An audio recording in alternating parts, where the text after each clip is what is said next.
I, 25 female, live in a 3-bedroom apartment with my fiance, 27 male. We have an infant son. My younger sister, Mia, 20, recently started attending a university closer to where I lived than my parents' places. Because she needed to get to class early in the morning, my fiance and I allowed her to move into our spare bedroom. She's been living with us since January. Since she's moved in, I've had Mia follow a set of rules, mostly to ensure everyone can live peacefully. One of the most important rules concerns arriving after my son's bedtime, usually between 19 hours and 20 hours. Mia can come home however late she wants, as long as she doesn't make too much noise. The door to the apartment has an electronic keypad lock, and the one we use also has a standard lock under it. Everyone has a copy of the key, but we all prefer typing in the password. However, the keypad is very noisy, and my son's nursery is close to the door. He wakes up every time the keypad is used after I put my baby to sleep. So naturally, the rule about getting home late includes not using the keypad. Everyone, including Mia, has known about this since day one. At first, we had no problems, but now that Mia's gotten used to college life, she's frequently been going out at night. This past month, she's arrived home after midnight every Friday and Saturday night. She always forgets the don't make too much noise rule, and she has on multiple occasions used the keypad. My son wakes up every darn time. I'd sit her down and remind her of the rule whenever this happened, but she'd continue to do it. My fiance and I got tired of putting our baby back to sleep, so I changed the password and told Mia she's no longer allowed to use the keypad. She agreed and promised to try to make less noise. On Friday night this week, Mia went out with her friends. She came home very intoxicated at 4 a.m. and forgot that I changed the password. Not only did she use the keypad, but she also got the password wrong so many times that she triggered an alarm. I was furious. Not only did my baby wake up crying, but I also got complaints from my neighbors. The next morning, I told Mia that I was establishing a curfew. While living with me, she needed to be home by 20 hours. She won't be allowed to go out at night for the rest of the semester. Mia put up a fight, saying that I have no right to ground her like this or dictate what she does with her free time, but I held my ground. I told her she'll be free to do as she pleases when she has her own place and raises her own family. When living with me, she has to do as I say. She told our parents about this. Our mother and stepfather are both on my side. Our father is on Mia's.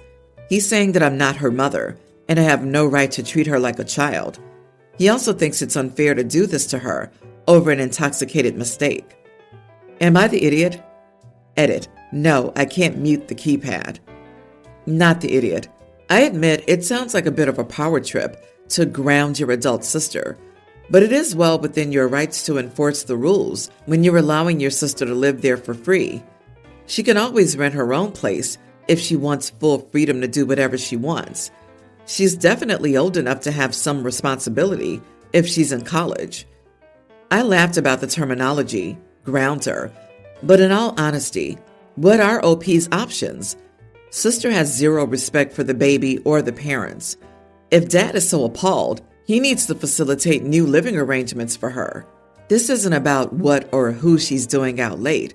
It's about waking up the dang baby. OP, you've given her way more chances than I would have. I would tell her that if she wakes the baby up one more time, she's out. I can't imagine how annoyed your husband must be that you keep letting your adult sister act like an entitled 16-year-old. You are not grounding her. You're not even treating her like a child. You're establishing rules and boundaries that she needs to abide by if she wants to continue living in your home. She's free to go live with either of your parents, or your dad can pay for her to rent an apartment. Her living with you is purely for her convenience. She can leave if she doesn't feel like the conditions are worth the convenience. Honestly, at this point, I would ask her when she's moving out. When my wife and I talked about getting married, my dad said he'd give us a down payment for a home. We were thrilled and kept it in mind. We could afford a good starter home with his help, and we scrimped and saved to add to it. Except, apparently, he meant a sum of money good for a down payment for a house near us, where the cost of living is low.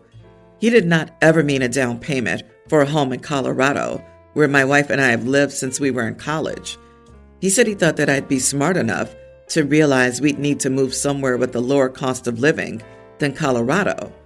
He keeps saying, move to a cheaper city. Our lives are here. Our friends, our jobs, our hobbies. You can't exactly leave your house and be up on top of a 14,000-foot peak in 6 hours, where my family is. I told him we had never talked about moving back there, and we never would. We would rather be stuck renting for a while longer than somewhere we didn't want to be, and the move to a cheaper city wouldn't work for us. He said, so be it, and gave us the amount, and that was that. I expressed gratitude and thanked him for the money. It is still towards the goal. Because of this shift in our finances, we've had to make changes to save up the rest of the money. We've had to cut out vacations, birthday gifts, holidays, etc. We won't be traveling home for a few years. At our current rate, we should have an okay down payment by the end of next year. My dad confronted us about this because we wouldn't come home for a summer break trip and told me that I was being selfish and an entitled brat because I hadn't gotten my way. I was essentially punishing the rest of the family because of what I assumed his gift would be. I told him that I was grateful for the amount he gave us, but that meant we needed to buckle down and save every penny if we wanted to afford a house anytime soon. Even townhouses around us are easily over $400K, and that's for the sketchy ones. But is my dad right? Am I the idiot for punishing my family by no longer doing birthdays, holidays, or vacations because my dad screwed me over? Edit. There was no amount formally discussed. He said a down payment, and that was that. For my siblings, he paid for college. He paid cash in full for my sister's house. It was $317,000. He did not pay for my college education. That was all for me and scholarships.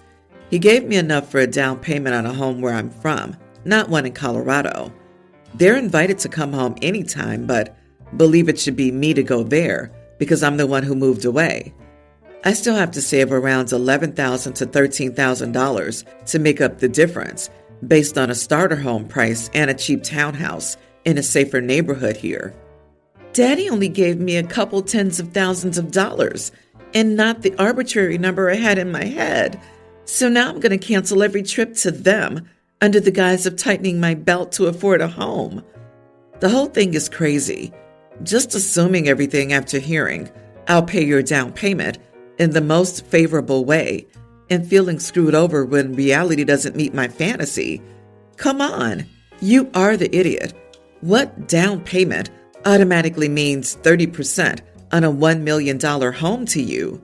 Saying that his dad screwed them over despite giving them a fairly significant amount towards their down payment does seem like throwing a tantrum, though. He could have received nothing at all. Dude, nobody screwed you over. Take a month longer to save up to buy a house, and that gives you enough to visit at Christmas. People are more important than a house. I'm amazed at the number of people who get money from their parents for a home, down payment, etc. It must really be nice. Then this idiot is saying his dad screwed him over by giving him money, just not enough money. You are the idiot. Your dad didn't have to give you any money. You're blaming him because you chose to live in a high-cost area. He gave you what he said he would. Somehow, you feel entitled to more. So, the other day, my girlfriend, 26, and I, 25 male, decided we'd go for a quick walk around our local park. Unfortunately, we timed our outing just as the kids were getting out of school. The road we had to walk down to get to the park was right beside the school. So as we walked, there were tons of teenagers all coming the other way. As you might expect, some of them were being pretty antisocial and blocking the road, screaming and not moving aside for people. For better or worse, I don't take people's crap. I don't mean that I'm aggressive and I try to pick fights, but I don't roll over as someone is doing something stupid and expecting me to take it. To that end, a teenage boy staring down at his phone was coming the other way and veering about on the pavement because he wasn't looking at all. Now, I know most people would probably just move aside a bit and try to be considerate of him, but frankly, I didn't really know why I should act as his eyes as well as mine if he just wasn't going to look. So I didn't move aside, and as we passed, we bumped shoulders. The boy stopped and made a show of looking around at me before saying nothing and walking on. I only saw out of my periphery and just kept walking, and that was it. It happened very quickly. I thought no more of it until later. My girlfriend, walking behind me on the pavement, told me that she wished I hadn't barged into that boy.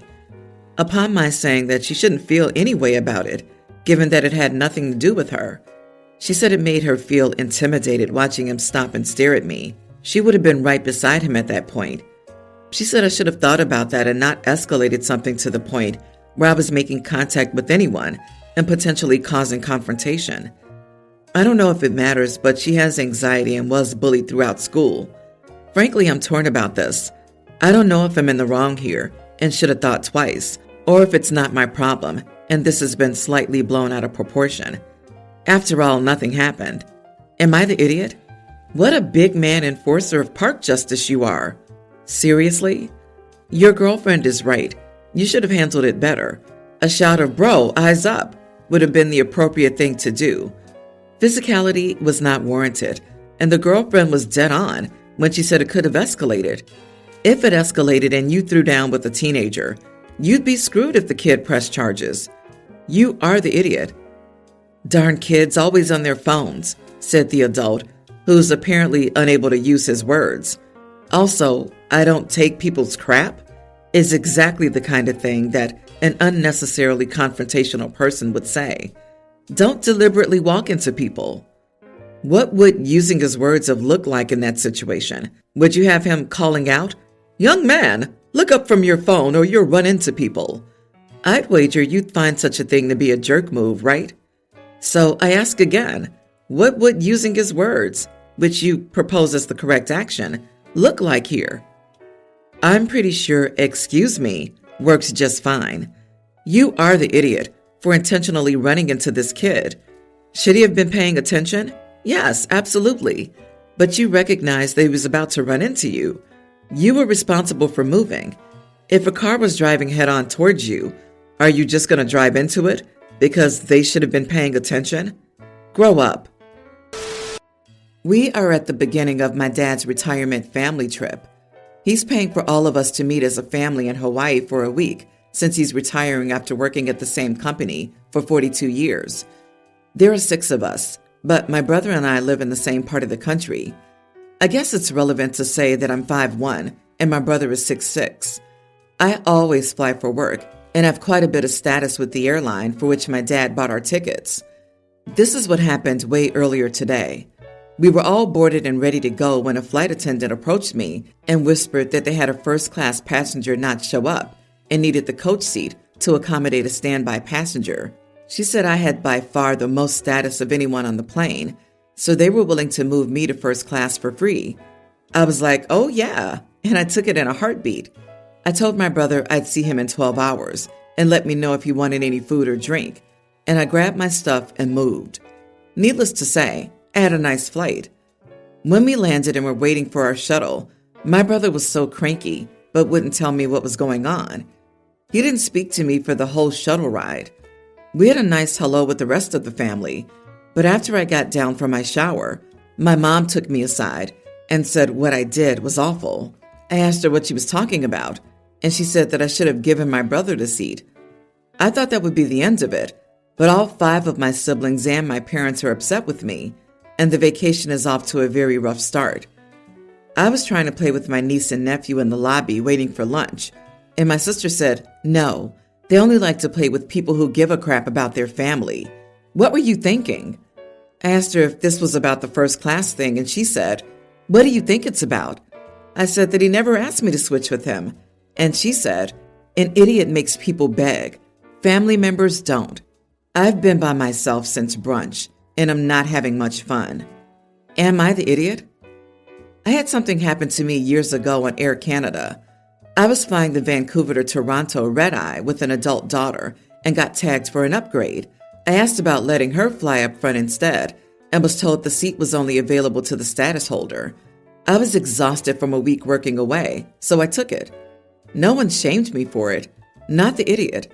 Your brother was getting a free vacation, and being jealous of your status was rude and ill-informed.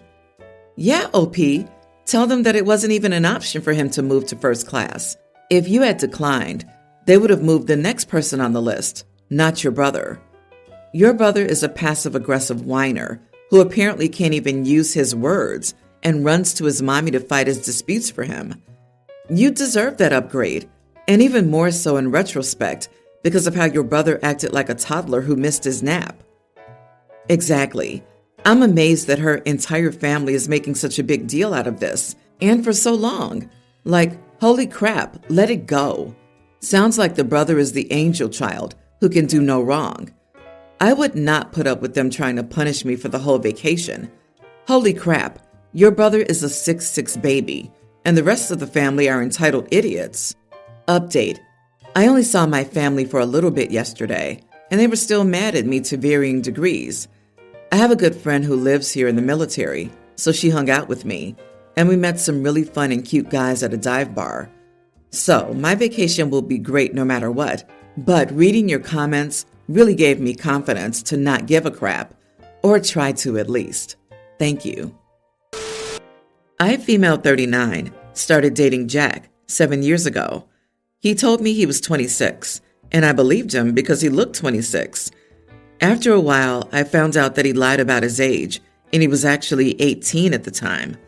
I broke up with him because he was just too young for my taste, but it was too late and I was pregnant. Currently, we have a beautiful young daughter together. The problem is, Jack is so childish. He knows nothing about parenting. All he does is spoil our daughter and make parenting harder for me. For our daughter's recent birthday, Jack gave her an iPad because he wants to be able to contact his baby all the time. I took the iPad away because she's too young to have such a thing. Obviously, she started crying, and I became the bad guy in her eyes. I argued with Jack and told him to stay out of my parenting. He called me an idiot and said it's his child too, and I told him he's a child himself, so he can't be a good parent. He got mad and left. Am I the idiot for telling my child's dad to stay out of my parenting? As I understand it, you dated a guy 7 years ago, thinking he was 8 years older. Now he's on the verge of the age you thought he was when dating him and getting pregnant, and now he's still too immature? That means he must certainly have been more immature when getting you pregnant, and you didn't notice before. You broke up just when you knew the age. Really? No red flags before, but now? To be honest, I don't know what you did expect then and what you do expect now. You are the idiot.